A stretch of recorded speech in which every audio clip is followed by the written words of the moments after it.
Welcome to the Leo Training Podcast with Joe DeLeo. You'll hear in-depth interviews and tips from world-class athletes, coaches, and industry-leading experts to help you train smarter and improve at what you love to do. Train smarter, get stronger, move better, race faster. Here's your host, Joe DeLeo.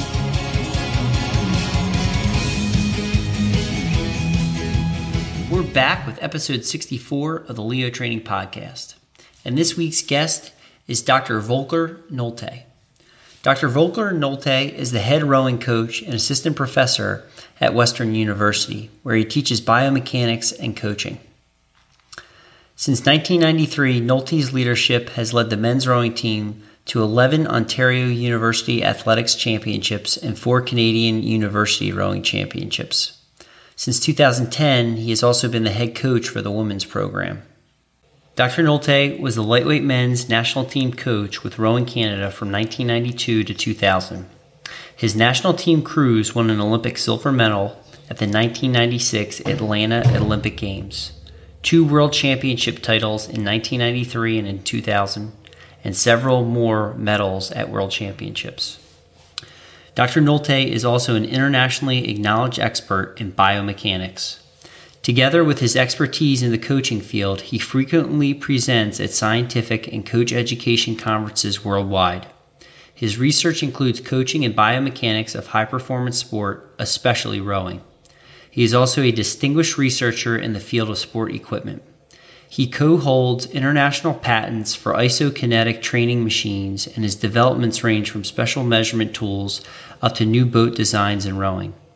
His research has produced many papers in refereed journals, articles in various publications, and the popular book Rowing Faster, now in its 2nd edition. In this interview, Dr. Nolte and I discuss some key topics, including an overview of block versus random practice, his book that he was an editor for, Rowing Faster, why the erg and the boat are completely different, the importance of play in finding your own rowing stroke, and much more. So without further ado, let's roll to episode 64, Rowing Faster, with Dr. Volker Nolte. So I'm very pleased and honored to welcome my guest this evening onto the Leo Training Podcast, Dr. Volker Nolte, author of Rowing Faster. Dr. Nolte, welcome to the Leo Training Podcast. Thanks so much for taking the time to come on the show. It's my pleasure. Good evening, and I look forward to talking to you. Yeah, me too. It was a pleasure meeting you in person back in December at the 2016 Joy of Sculling Conference. And I'm glad we finally were able to reconnect and make this happen. Yeah, I mean, it's always great to be at Jim Joy's conference. Very interesting people there, and I was glad meeting you. Yes, likewise. So before we get rolling into some of our topics, I would love for you to take a moment for those of my audience that may not be familiar with you or your work. Take a couple moments and introduce yourself and tell them about yourself. How many minutes we have for this? Half an hour? Well, I mean, I'm obviously a born German, which you probably can recognize from my accent, my beautiful German English. And I started rowing when I was 14 years old. I fell in love with the sport, as many other people in our sport do. This is this beautiful connection that rowing presents, right? Either you fall in love or not, right? So I fell in love and enjoyed racing. I made it to the national team. And then I was very excited to study it, right? I did undergraduate degree in sports and then engineering. I had very interesting professors who helped me to understand how to measure forces and such things. So I built my own rowing oar lock, measurement oar lock that I then used in my PhD program to study rowing. And I studied rowing. I was very lucky to be in a very well-known institute in Germany at the Deutsche Sporthochschule, the German Sports Institute, with a very positive feedback and support from the institute there. This is when I wrote my first book, the Efficiency of the Rowing Stroke, where I studied one little rowing stroke and presented it over 264 pages, and people still are behind me and say, "Can you not do this in one page?" Wow. So, and then I met a few people during the study, and I actually trained with one of them on the local little pond there. And he said, "Why would you coach me?" So this is how I got into coaching. So I started to coach a light women's double in Germany. We were 6 years unbeaten. They won 3 World Championships medals. So I got the bug of coaching. And through this whole stint, I met my wife, who was Canadian, and she convinced me to come to Canada. So I moved to Canada, and I had the fortune to had good friends here. Preliminary Al Morrow, who was the national team coach of the women in those days. He invited me as a guest coach and introduced me to the rowing community.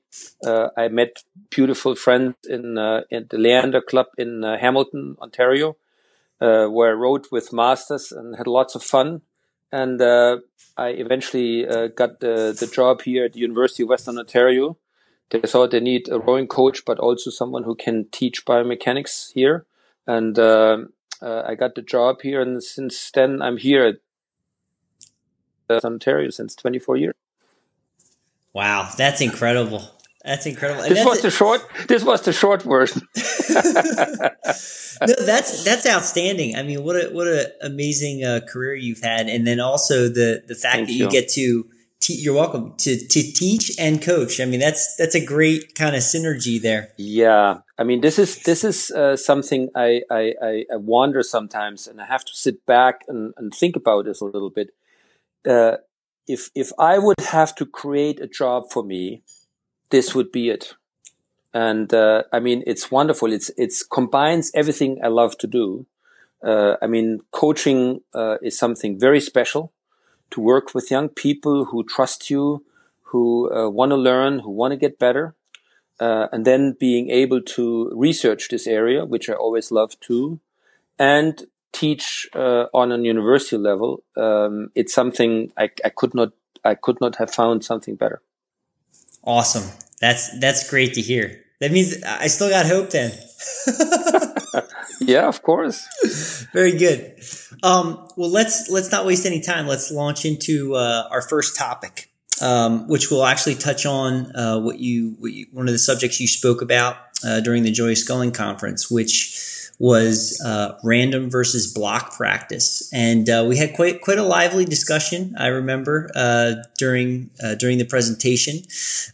So I'll let you kind of provide an overview of what the differences are between those two and the benefits, and why coaches and athletes may want to try to integrate some random practice into their training. Yeah, I normally don't use these terms, so I'm Sure. not right now not in the position to really define it from a scientific point of view.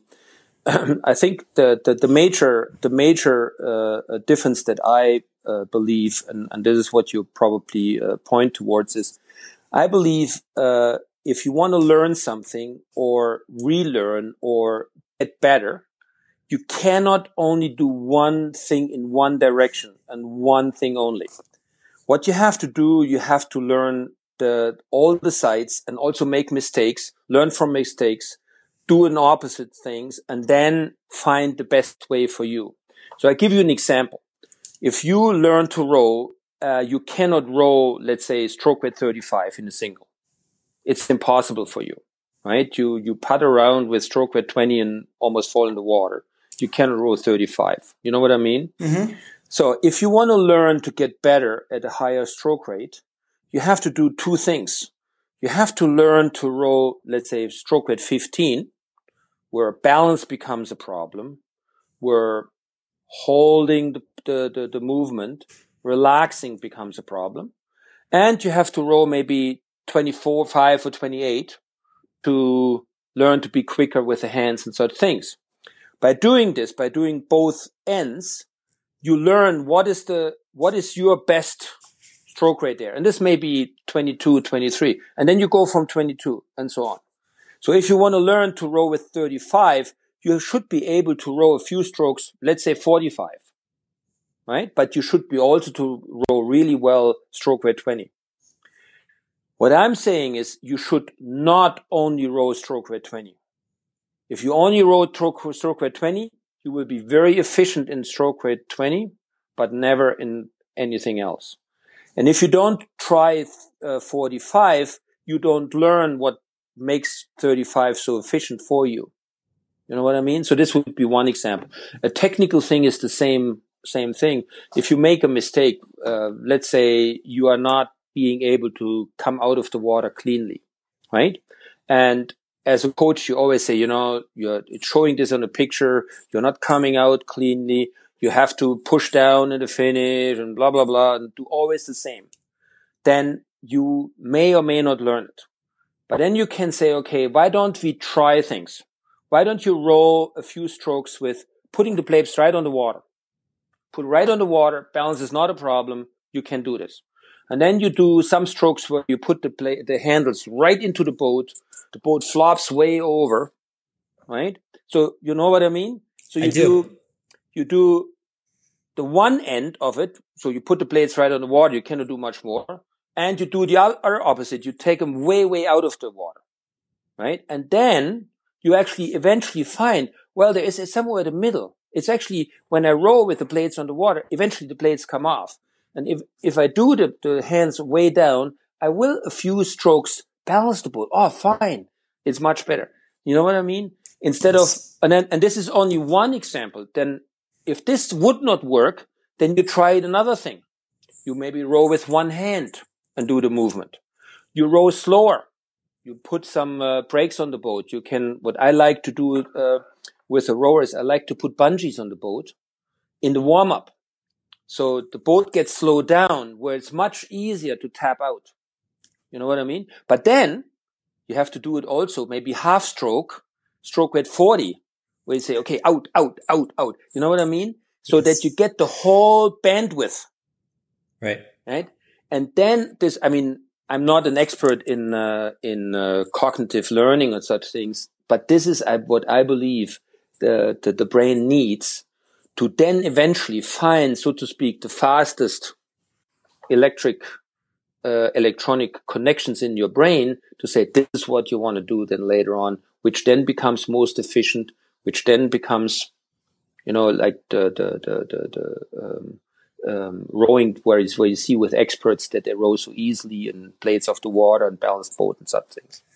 Excellent. So a couple of things that jumped out at me as you were explaining that. I remembered from the speech. I think some of the words you used.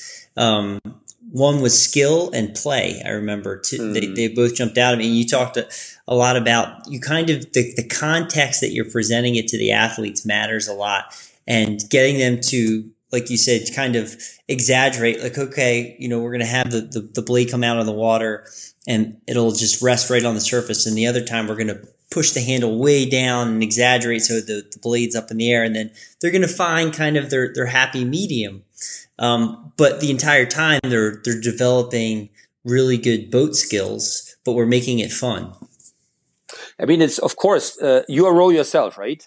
Yes. You row, and I guarantee you have one or two flaws that every coach immediately sees. What you do, right? Everyone does this, right? Oh yeah. Everyone does this, right? So you know this, right? I don't know. Can I ask you without getting too personal? What is your problem? What is your main problem? That if I would come and ride the coach boat behind you, I see immediately and say, "Wow, Joe, you have to do this."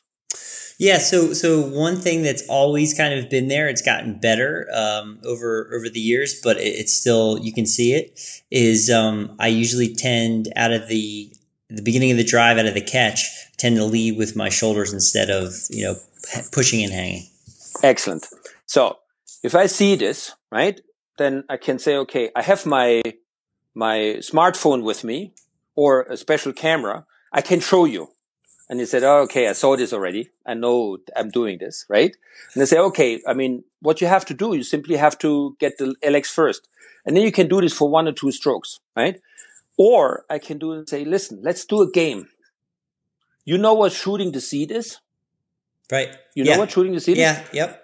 So, and I will now give you a mark, a grade between 1 and 10, how well you shoot the seat. Right? So the idea there would be, I mean, now we are talking about it, probably it wouldn't work anymore, right? But the idea would be that you all of a sudden completely forget, well, I want to work on getting my legs on faster. I want to show this coach I can do this game. And then you shoot the seat. And I say, okay, this was a 7. Right? And then you get more, right? And then I say, okay, 7.5. And I guarantee by doing this, there will be some strokes where you do this excellent. Right? You do excellent, get the legs on, and then you cannot forget to bring the upper body out. You know what I mean? So I would try to create a game where I say, okay, forget what we want to do because, this didn't work in the first place, right? Let's get different. And what I want to create with this is that your brain realizes, well, if I do this, I get actually a better hang. You know what I mean? Right. So you all of a sudden I feel the pressure in my legs, right? I can really feel I can push off. So you get all of a sudden with this change in kinematics, a feedback in force. And this is what your brain needs. Your brain needs for the next stroke to know how it should feel for the speed you are rowing, for the wind, for the waves, for the boat you are rowing, right? How it should feel. And by creating a situation where you can actually experience it, that's what you need to do. You know what I mean? So this would be another example. That's great. That's great. And I love it too. You've given 3 examples that anybody that's listening, when we publish the episode, they can apply, they can try. Yeah, try it. Yeah, absolutely. Well, that was fantastic. Is there anything else that you want to add versus, skill and play, block, random practice? Maybe the one thing that's really dear to my heart is we have to specifically do this with younger people. Well, why is that important? Well, I believe a younger person needs to experience a much larger variety than, let's say, an older person. Right? There are certain, let's say, movements not built in as much as when you get older. Right? And we have to give them the opportunities. So, for example, I would always recommend that if you teach someone rowing, they should try different boats. They should go backwards, right? Row backwards, right? They should try all kinds of things, right? You can even play games, throw balls in the water and have them retrieve. But also, why don't you try to row 100 meters very fast, right? Or another little exercise I did actually with my coach, which I remember very well. We had a game, and in those days, there were no stroke coaches, right? I'm a little bit older than you, so there were no stroke coaches. The way we measured stroke rate was I had actually my wrist watch on my foot stretcher, but in the old days there were you had a second finger. There was no digital watches, right? Oh wow! So I could count the strokes that I did over half a minute. This is how you would measure stroke rate. You cannot take 10 seconds because it's not accurate enough, right? Right. So anyway, but in those days, I don't know if you noticed the old Heuer, Heurer, a Swiss company, Heurer, watches came out. There were especially stopwatches, so 10 seconds stopwatches with a special face with stroke rates on it. So you would count 4 strokes, you would count 5 catches. You press in first catch and then you count 5 catches next one, and then you get the stroke rate, right? And so this was the most the most sophisticated way to measure stroke rate. And my coach had such a stroke rate watch. They were not every coach had one, right? So he could measure, so every 5 strokes, every 4 strokes, he could measure stroke rate. And he would then say, Volker, you row with 28. and I had to row for 10 strokes or whatever it was, 20 strokes. And he would then tell me, well, it was 26, right? So I did, and he'd say, okay, try it again. So I learned to row a stroke rate that the coach would give me. And I'm still today, I can see when a boat comes, I can tell you the stroke rate to whatever, 1 stroke per minute, relatively accurately. Wow. You know what I mean? Yeah, that's impressive. But this is what I mean, right? Nowadays, the kids won't do this. They have the stroke coach in front of them. They know I row 24 and a half. You know what I mean? Right. So that's another example. Whereas they're almost too reliant on technology, they're not developing that sense, the boat feel. Right, and skill, right? The skill, right? To have this feel for the how many seconds must go. I mean, if you try this, for example, on a stopwatch, right? You try to anticipate 4 strokes at stroke rate 20. I guarantee you press the button way too early. Right. Wow. So if you really look, I mean, you have no feel how long 3 seconds are. You try it out at home, right? Say you do 4 strokes at stroke at 20, right? So in those days, right? So bong. And then you try to not count, try only to feel. I guarantee you go too high, right? With the stroke rate. So that's would give you say, well, stroke at 20 is actually very low. You know what I mean? Such feeling, such comparison that is not measurable directly, right? That's the feeling, that's understanding of it. And this is what I would say is skill. That's a very interesting point you just brought up. Do you find over your years of coaching that is something that has deteriorated, like that type of skill, like learning that kind of innate boat sets, because we've become almost too reliant on technology? Well, I'm not so sure. I believe every generation says from the generation before that they lost something, right? But on the other hand, they gained something, right? I mean, the athletes that I'm privileged to coach, they are way more capable to use their smartphone than I do, right? So they have other skills than I do, right? I think it's maybe sad that we don't learn all these things, right? I mean, a person like me, I should take the time and get the technology from the kids to know. Give you an example. My son plays sometimes these games where he rides cars around famous race courses, right? I mean, he beats me by minutes, right? By doing this, and I lose patience by learning it. You know what I mean? So yes. This finger movements and such things. He's way better than I, right? So I should actually, sometimes I think you should actually, try to learn this to understand where they're coming from. On the other hand, they should try to learn this too. So I would not say that there is some like a lack or something missing or something. There's something different, right? It is way too easy nowadays to get stroke rate. Right. I mean, literally, you can get the stroke rate for no money if you have a smartphone, right? There are apps out there. Yes, that's right. That's right. Right? It's way too simple. So why would they close the eyes and have someone do it from outside and they have to, you know what I mean? And why not? There's a game. Say you get whatever, I don't know what is a good gift for a kid, some kind of, I don't know, coaching hour. I don't want to say any drink or any chocolate or whatever. It's maybe not the right thing to do, but you know what I mean. So you give them it's an incentive and say, okay, if you do this really well, you get something, right? And say, okay, let's try. You row 24, you row 30, you row 26, you row 35, and as close as you get to the number, the better you get. And I believe this would help for sure.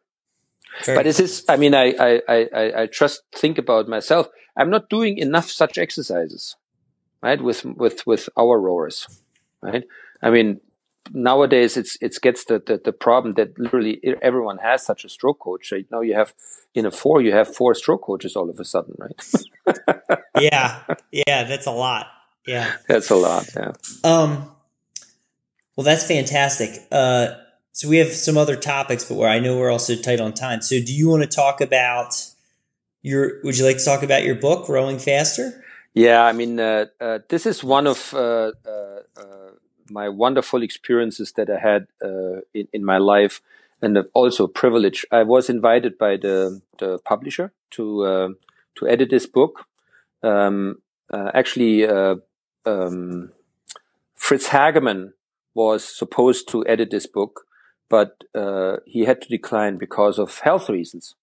So Human Kinetics, the publisher, came towards me and said, would you like to do this?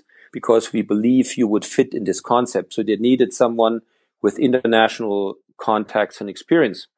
And I was obviously very, very keen to do this. And I was very glad to be invited from the publisher to do this. And I tried, of course, the best I could to assemble a team of experts from all over the world, because I believe not one person now knows everything, right? There's always, I think it's very hard sometimes one book only about such a broad topic like rowing.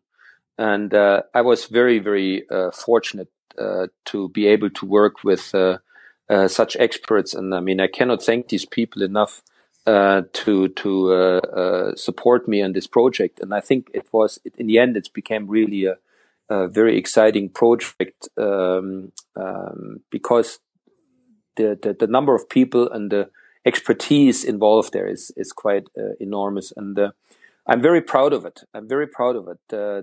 Apparently, the numbers books sold is for such a specific book it's quite impressive. And therefore, I thank all the people who bought the book. Yeah, I have a copy. Excellent. So you are one of them. That's right. So for me, this was it's something very special to write a book for me, because a book will always be there. Yes. If you write something down, it's written. People can say, "You said." It's written in the book, right? You gave me this number, right? And therefore, as a person who writes a book, it's very important that you are very serious about this, because this will be there literally forever, right? And it can be tracked. So people, well, you said you should do this and this, right? Well, luckily, I have tons of people behind me who have probably more expertise than I have, and they will back it up too. I thought it actually came out very well. What do you think? I loved it. Yeah, it's something. Yeah. It's something that I've continued to refer back to, and there's so many different perspectives that are touched upon in the sport of rowing. And I think that's like one of the things that makes that book very unique, because you have different elements of the sport that you're touching on, and also you're hearing from different voices, different coaches. So it's a very eclectic and well informed blend. I really like to take the opportunity here in public.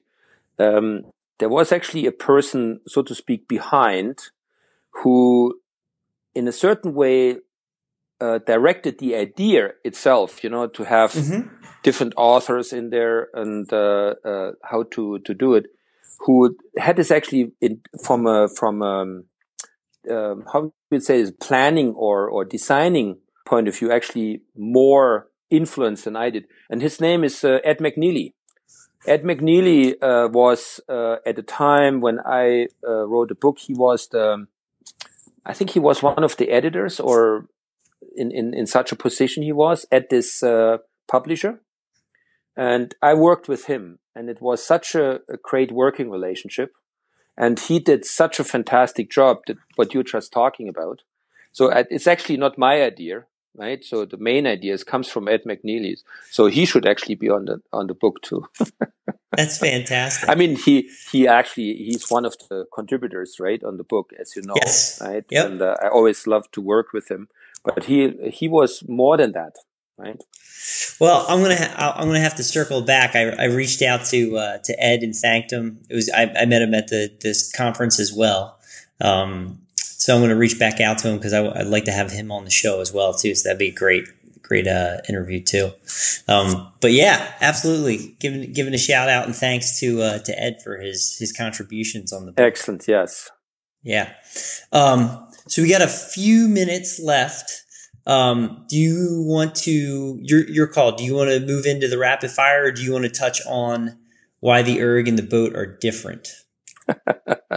Well, I think if I talk about the erg and the rowing, I will lose a few fans because I believe it's a little bit of controversial, right? Sure. I really believe that the ergometer is an excellent training equipment. Mm-hmm. I love it. I love to use it as a coach. I love to prescribe it as a training tool. But all research tells us you cannot learn rowing on the ergometer. I mean, the most simple situation is this. You take 8 beginners, right? You put them on 8 ergometers.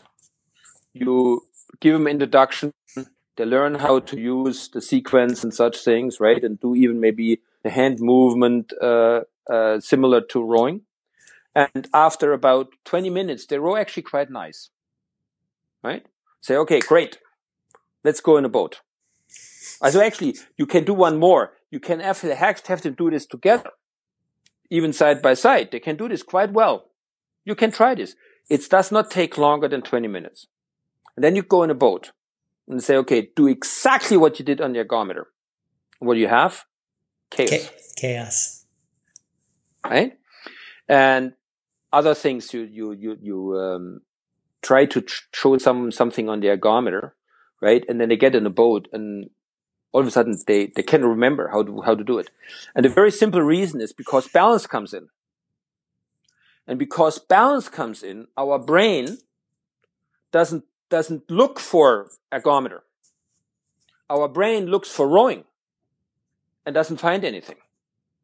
So we actually would have to transfer whatever we want to learn then on the ergometer onto the boat. And I mean, research showed it very clearly. You cannot do this. Literally, the main or one of the basic factors in rowing is balance. If you take balance away, it's a different sport. Right. Bingo. So, but this doesn't take away the ergometer. Don't get me wrong. I mean, I use the ergometer very deliberately and many hours and such things. But this is not rowing, unfortunately. No, and I think this is an excellent point that you're making. It's not the way that we learn. Right. It's a great training tool. Exactly. But you're speaking specifically to how we are trying to develop athletes and how they're learning, and right. they're 2 different movements. Right. Exactly. And as a rower, you have to go through the whole learning process, right? If you have a beginner, they have to go through the learning process. You know, balance is one thing. The other one is, let's say, feathering and squaring the blade properly would be another thing, right? And then putting all together. And you have to start learning from the beginning. You may be able to show some things because you can touch someone. Mm-hmm. That's, for example, it would be one thing for you.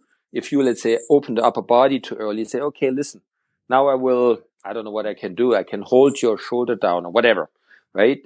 So I could add another instrument, so to speak, to your learning process. But after about 2 or 3 times, it's done. It's over. You cannot do more, right? Then we have to go back to the boat and say, now learn it over. Right. Absolutely. This was the short version. That's right. I know. I can expand it to a couple hours. I'm sure you can. Absolutely. Well, you know what? I don't want you to be late. It's 6:40 right now, so that's probably a good place to stop. And then what we'll do is I'll just email you some of the rapid fire questions, and when you have go ahead. We will have a few minutes. Okay. All right. So these are not related to what we just discussed. These are more for the audience to get to know you. These are just fun questions.